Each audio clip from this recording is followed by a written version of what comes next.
జగన్మోహన్ రెడ్డి అధికారం కోల్పోయిన తర్వాత ఎక్కడికి వెళ్ళినా కూడా ఈ రాష్ట్రంలో జంగిల్ రాజ్ నడుస్తుంది. లక్షల్లో సంపాదించడం ఈ రోజుల్లో సాధ్యమా? అవును, ఇట్స్ పాసిబుల్. ఇన్వెస్ట్మెంట్ అక్కర్లేదు, రిస్క్ లేదు. ఇది డబ్ల్యూ కామర్స్.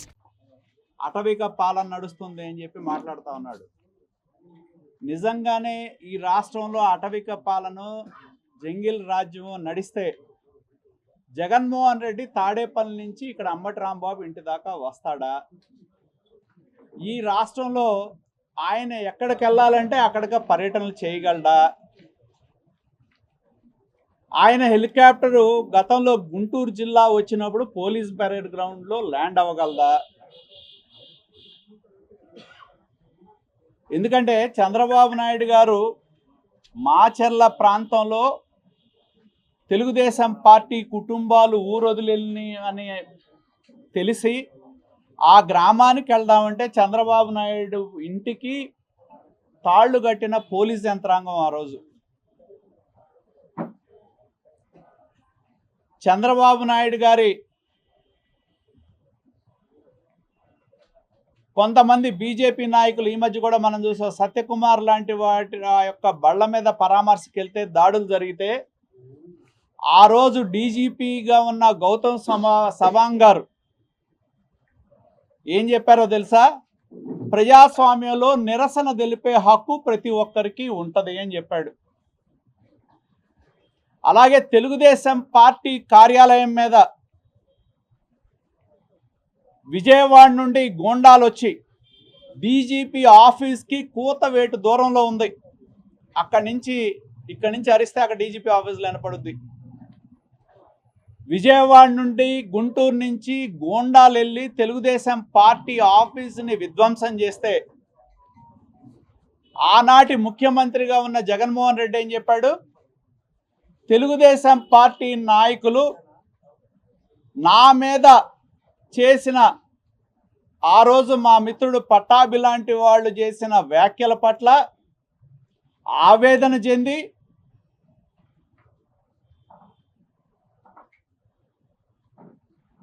వాళ్ళు పార్టీ ఆఫీసు మీద దాడికి వెళ్ళారని చెప్పి స్వయాన ముఖ్యమంత్రి చెప్పాడు. ఇవాళ చంద్రబాబు గారు ఏం చెప్తున్నాడు? చట్టాన్ని చేతిలోకి తీసుకోవద్దు, శాంతి భద్రతలు కాపాడటానికి పోలీసులు ఉన్నారు, చట్ట పరిధిలో మనం పనిచేద్దాం, మీరు దాడులు చెయ్యొద్దు అని చెప్పి ఈనాటి ముఖ్యమంత్రిగా ఉన్న చంద్రబాబు నాయుడు గారు చెప్తే ఆనాడు జగన్మోహన్ రెడ్డి గారు చేసిన దాడుల్ని సమర్థించుకున్న వ్యక్తి. మరి ఆ పరిపాలనకి ఈ పరిపాలనకి ఉన్న తేడాని ప్రజలు గమనిస్తూనే ఉన్నారని చెప్పి నేను తెలియజేస్తా ఉన్నా. ఎంతోమంది ప్రాణాలు కోల్పోయిన వ్యక్తులు ఆనాటి మీ పాలనలో.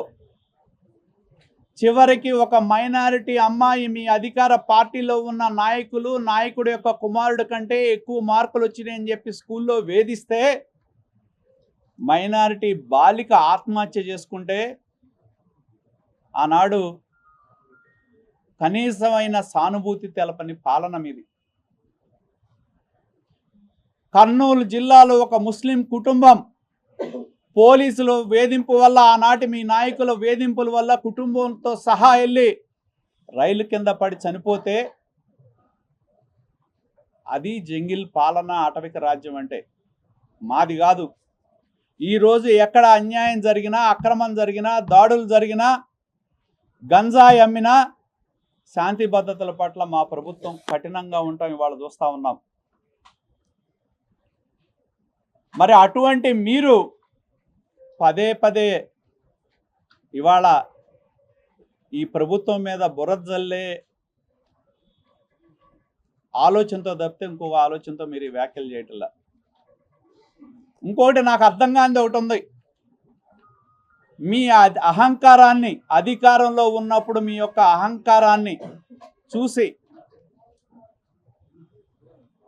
11 సీట్లకే పరిమితం చేసినా కూడా మీ నాయకుల యొక్క అధికారం కోల్పోయినా జగన్మోహన్ రెడ్డి గారి దగ్గర నుంచి ఇవాళ ఉన్న అంబటి రాంబాబు వరకు వాళ్ళ యొక్క అహంకారం తగ్గల.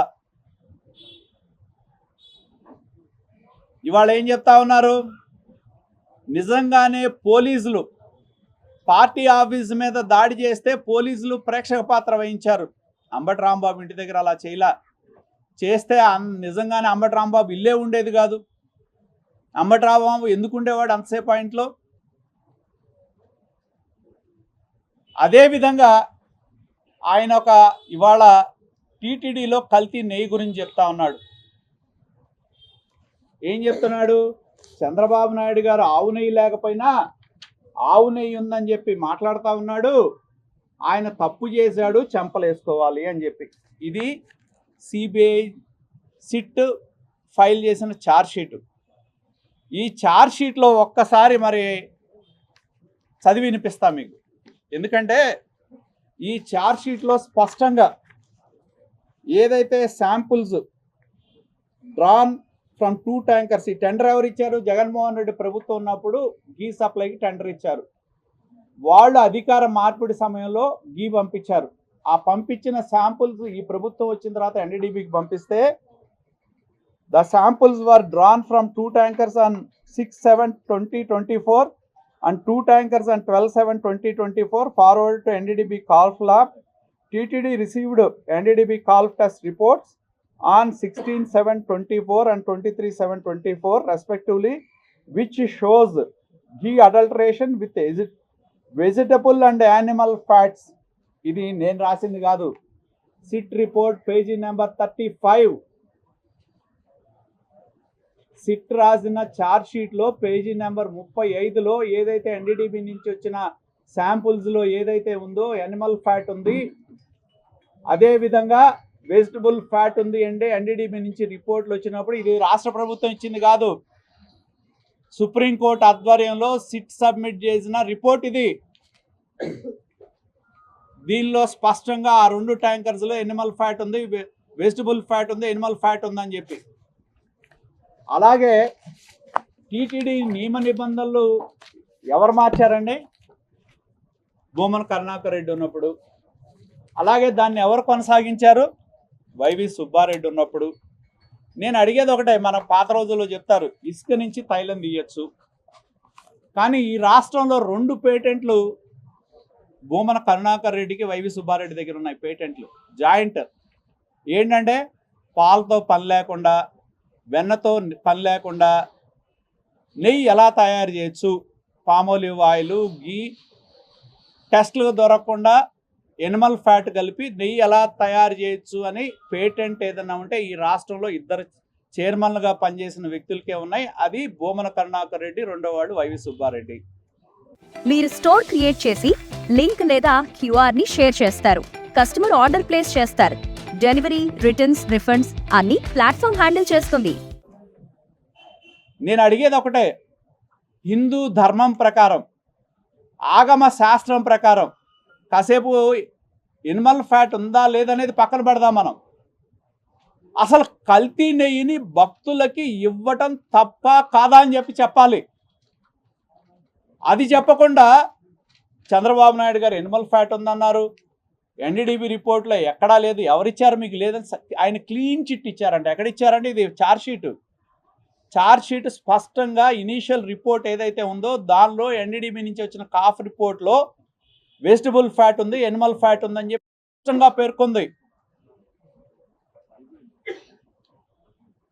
కానీ సిట్ చెప్పింది ఏంటి?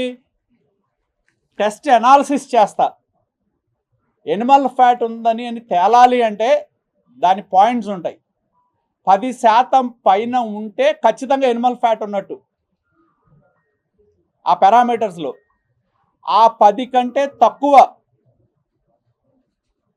ఉంటే పాయింట్స్ పైన ఉంటేనే టెస్ట్లో దొరుకుద్ది. 10 కంటే తక్కువ కనుక ఉన్నంత మాత్రాన అక్కడ ఎనిమల్ ఫ్యాట్ లేదని కాదు, ఆ పర్సంటేజ్ తక్కువ ఉంది అనేది దాని అర్థం. మీరు టెస్ట్లో దొరకలేదు, టెస్ట్లో 10% పైన ఉన్నారు, 10% పైన దాటితే టెస్ట్లో స్పష్టంగా దొరుకుద్ది. 10% కంటే తక్కువ ఉంటే టెస్ట్లో రిజల్ట్ రాదు అనేది వాళ్ళు చెప్పింది అనాలిసిస్లో. కానీ అసలు మన సిట్ ఛార్జ్ షీట్లో స్పష్టంగా 35వ పేజీలోనే చెప్పారు కదా, ఇనీషియల్ ఎన్డీడీబీ రిపోర్ట్స్లో వెజిటబుల్ ఫ్యాట్ ఉంది, ఎనిమల్ ఫ్యాట్ ఉందని. ఎవరిచ్చారు ఆయన క్లీన్ చిట్? అసలు నేను అడిగేది ఒకటే, హిందూ ధర్మంలోనో ఆగమ శాస్త్రంలోనో అసలు కల్తీ నెయ్యిని 60 లక్షల మంది భక్తులకి పంచి ఇంకా ఏ ధైర్యంతో వాళ్ళు ముందుకు వచ్చి చంద్రబాబు నాయుడు గారు క్షమాపణ చెప్పాలి, ఈ ప్రభుత్వం చెప్పాలని మాట్లాడుతున్నారు? నాకు అర్థం కావట్లా. తర్వాత వద్దాం, అసలు యానిమల్ ఫ్యాట్ ఉందా లేదనేది ఇంకో డిస్కషన్. అసలు ఈ రాష్ట్రంలో వాళ్ళిద్దరూ చైర్మన్గా ఉన్న కాలంలో కల్తీ నెయ్యి సరఫరా కొన్ని లక్షల కేజీలు నిరాటంకంగా సరఫరా అయింది. అవునా కాదా? దాని గురించి చెప్పరు. దాని గురించి చెప్పకుండా చంద్రబాబు నాయుడు గారు యానిమల్ ఫ్యాట్ ఉందన్నారు. యానిమల్ ఫ్యాట్ లేదు, భక్తుల మనోభావాలు దెబ్బతీశారు, ఉద్దేశపూర్వకంగా టీటీడీ పవిత్రత దెబ్బతీస్తున్నారు. అసలు టీటీడీ పవిత్రత దెబ్బతీసిన వ్యక్తులు భూమన కరుణాకర్ రెడ్డి చైర్మన్ ఎవరి హయాంలో అయ్యారు? జగన్మోహన్ రెడ్డి హయాంలో కాదా? వైవి సుబ్బారెడ్డి ఎవరి హయాంలో చైర్మన్ అయ్యాడు? జగన్మోహన్ రెడ్డి హయాంలో కాదా? నువ్వు చైర్మన్గా ఉండగా నీ అనుమానులు పెట్టి కల్తీ నెయ్యి కొని భక్తులకి సరఫరా చేసి టీటీడీ పవిత్రత దెబ్బతీసి అపవిత్రం చేసి తిరిగి మళ్ళీ చంద్రబాబు నాయుడు క్షమాపణ చెప్పాలంట. ఇదేంటో నాకు అర్థం కావట్లేదు. రివర్స్ ఉన్నా అసలు క్షమాపణ ఈ రాష్ట్రంలో ఉన్న ఆంధ్రప్రదేశ్ ప్రజలకి క్షమాపణ చెప్పాల్సింది జగన్మోహన్ రెడ్డి, భూమన కరుణాకర్ రెడ్డి, వైవి సుబ్బారెడ్డి. ఎందుకు అయ్యా లెంపలేసుకొని మా హయాంలో కల్తీ నెయ్యి భక్తులకు సరఫరా చేశాం, మా హయాంలో అన్యాయం జరిగింది కాబట్టి దయచేసి మమ్మల్ని క్షమించండి మహాప్రభు అని ఆంధ్రప్రదేశ్ ప్రజలకు చెప్పాలి. అది వదిలేసి ఎట్లా ఉందంటే ఒక సామెత చెప్తారు, దొంగే దొంగ దొంగ నరుస్తున్నాడంట. అది ఇవాళ ఉన్న పరిస్థితి. అసలైన దొంగలైన కల్తీ నెయ్యి సరఫరాలో బాధ్యులైన ఆనాటి ముఖ్యమంత్రిగా ఉన్న జగన్మోహన్ రెడ్డి, చైర్మన్లుగా పనిచేసిన భూమన కరుణాకర్ రెడ్డి, వైవి సుబ్బారెడ్డి, ఈ రాష్ట్రంలో ఉన్న ఆంధ్రప్రదేశ్ ప్రజలకి, దేశంలో ఉన్న హిందువులకి క్షమాపణ చెప్పాల్సిన వ్యక్తులు తిరిగి వాళ్ళే మమ్మల్ని క్షమాపణ చెప్పాలి, చంద్రబాబు అట్లా అన్నాడు ఇట్లా అన్నాడని. సిట్ ఎక్కడా కూడా మీకు క్లీన్ చిట్ ఇవ్వలేదు. సిట్ రిపోర్ట్లో పేజ్ నెంబర్ 35లో ఎన్డీడీబీ కాఫ్ రిపోర్టు, వెజిటబుల్ ఆయిల్ ఉంది, యానిమల్ ఫ్యాట్ ఉంది అని ఎన్డీడీబీ రిపోర్ట్ ఉంది. ఇనీషియల్ రిపోర్టు, టెస్ట్ రిపోర్టు అనాలసిస్లో యానిమల్ ఫ్యాట్ కనుక ఎక్కువ వాడితే 10 కంటే ఎక్కువ వస్తే టెస్ట్లో తెలుసుద్ది. యానిమల్ ఫ్యాట్ కనుక తక్కువ వాడితే అది ఆ టెస్ట్లో తెలియదని మాత్రమే టెస్ట్ అనాలిసిస్ చెప్పారు. దాన్ని పట్టుకొని దేశమంతా చంద్రబాబు నాయుడు గారు అదన్నారు, మీరు క్షమాపణ చెప్పాలన్నారు. ఫస్ట్ ఈ రాష్ట్రంలో క్షమాపణ చెప్పాల్సిన మీరు క్షమాపణ చెప్పకుండా దొంగే దొంగ అన్నట్టు రోడ్డు మీదకి వచ్చి అరుస్తూ ఉన్నట్టుంది మీ వ్యవహారం. వాళ్ళ కాళ్లే క్లీన్ చిట్ ఇచ్చుకుంటున్నారు. సిట్ ఎక్కడ వాళ్ళకెవరికి క్లీన్ చిట్ ఇవ్వాల. రెండోది, 2019లో ఈ ప్రభుత్వం వచ్చిన దగ్గర నుంచి, జగన్మోహన్ రెడ్డి ముఖ్యమంత్రి అయిన దగ్గర నుంచి మీరు సిట్ రిపోర్ట్ చూస్తే 2023 ఆ ప్రభుత్వం దిగిపోయే వరకు టెండర్లు ఇచ్చింది మీరు కాదా? మరి ఈ 5 సంవత్సరాల మీ పాలనలో కల్తీ నెయ్యి టీటీడీకి సరఫరా చేసి దాని పవిత్రత దెబ్బతీసింది, హిందువుల మనోభావాలను దెబ్బతీసింది మీరు కాదా? దాని గురించి మాట్లాడరు. ఎంతసేపుడికి చంద్రబాబు నాయుడు గారు మాంసం నెయ్యి అన్నాడు, లేదు. ఎక్కడ చెప్పారు? సిట్లో ఎక్కడా చెప్పలా. మీకు మీరే సర్టిఫికేట్ ఇచ్చుకోవడం, మీకు మీరే చెప్పడం. ఇవాళ అంబటి రాంబాబు అంబటి రాంబాబు ఏం మాట్లాడాడండి? ఏం వ్యాఖ్యలు చేశాడో? ఈయన మామూలుగా మా సభ్యత ఉన్నాడు ఎవడో నోటితో చెప్పేవి కాదు. ఆయన వయసు ఏంటి, ఆయన ఇదేంటి, ఆయన రాజకీయం ఏంటి, ఆయన ఒక మంత్రిగా చేశాడు, లాయర్, ఆయన 20 ఏళ్ళు 30 ఏళ్ళ నుంచి రాజకీయాల్లో ఉన్నాడు. మాట్లాడే భాష ఏంటి? ఇదేంటంటే వైకాపా పార్టీది బూత్ సిద్ధాంతం లాగా ఉంది. హోమ్ మేకర్ అయినా, కంటెంట్ క్రియేటర్ అయినా, కిరాణా షాప్ ఓనర్ అయినా అందరికీ సమాన అవకాశం. భారతదేశం మొత్తం మీద దాదాపు 25,000 మందికి పైగా WCommerce తో స్టోర్స్ నడుపుతున్నారు. Visit www.wcommerce.store